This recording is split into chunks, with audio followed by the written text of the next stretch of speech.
Hey guys, welcome back to First Chapter Friday.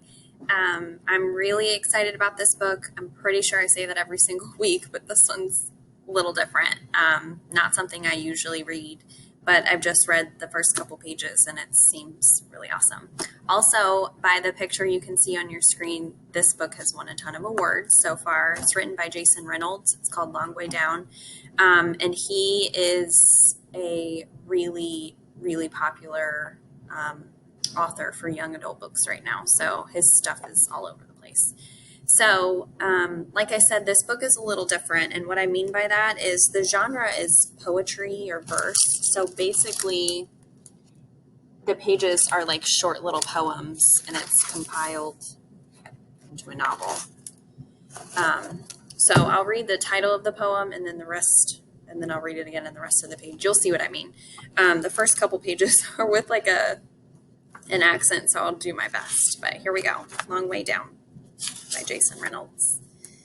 And the dedication page I thought was interesting too, because it says, "For all the young brothers and sisters in detention centers around the country, the ones I've seen and the ones I haven't, you are loved." So this will be a quick read for whoever decides to go for it. And you'll see what I mean. Don't nobody. Don't nobody believe nothing these days, which is why I haven't told nobody the story I'm about to tell you. And the truth is, you probably ain't going to believe it either. Going to think I'm lying or losing it, but I'm telling you, this story is true. It happened to me, really. It did. It so did. My name is William Holloman. But to my friends and people who know me, just Will. So call me Will, because after I tell you what I'm going to tell you, you'll either want to be my friend or not want to be my friend at all. Either way, you'll know me. Know me. I'm only William. I'm only William to my mother and my brother Sean whenever he was trying to be funny. Now I'm wishing I would have laughed more at his dumb jokes, because the day before yesterday, Sean was shot and killed. I don't know you.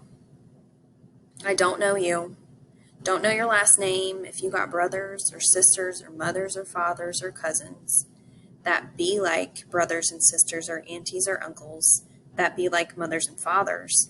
But if the blood inside you is on the inside of someone else, you never want to see it on the outside of them. The sadness. The sadness is just so hard to explain.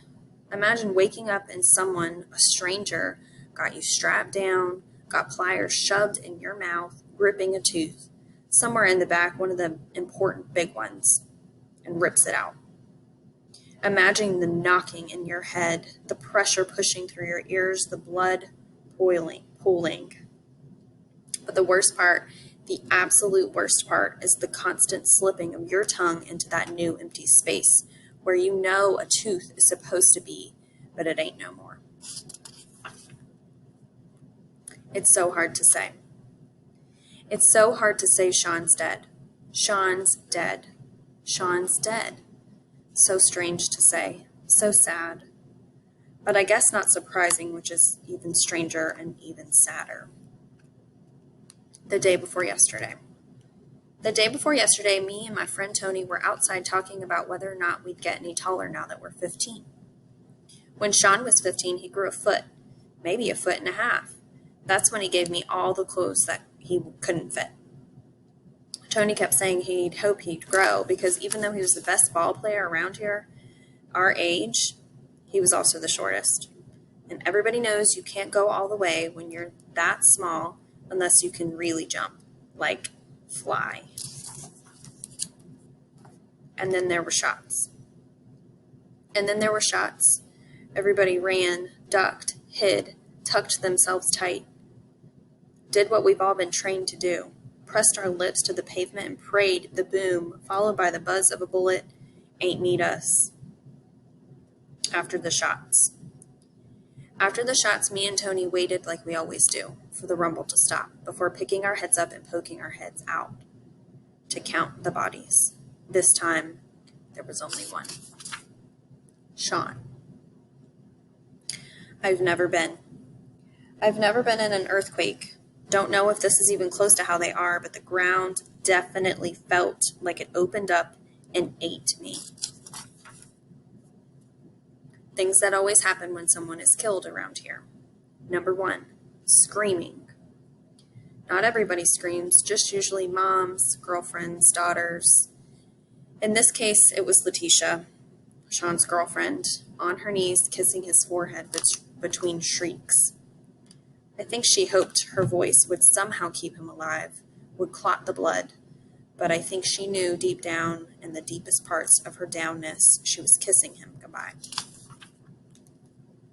And my mom, moaning low, "Not my baby, not my baby," hung over my brother's body like a dimmed light post. Number 2, sirens. Lots and lots of sirens, howling, cutting through the sounds of the city, except the screams. The screams are always heard over everything, even the sirens. Number 3, questions. Cops flashed lights in our faces, and we all turned to stone. "Did anybody see anything?" a young officer asked. He looked honest, like he ain't never done this before. You can always tell a newbie. They always ask questions like they really expect answers. "Did anybody see anyone?" "I ain't seen nothing," Marcus Andrews, the neighborhood know-it-all, said. Even he knew better than to know anything. In case you ain't know, gunshots make everybody deaf and blind, especially when they make somebody dead. Best to become invisible in times like these. Everybody knows that. Even Tony flew away. All right, and that's where I'm going to stop today. So I hope you guys enjoyed that. If you are interested in reading it, it's called Long Way Down by Jason Reynolds. Come see me in the library. Thanks, guys. I'll see you guys next time.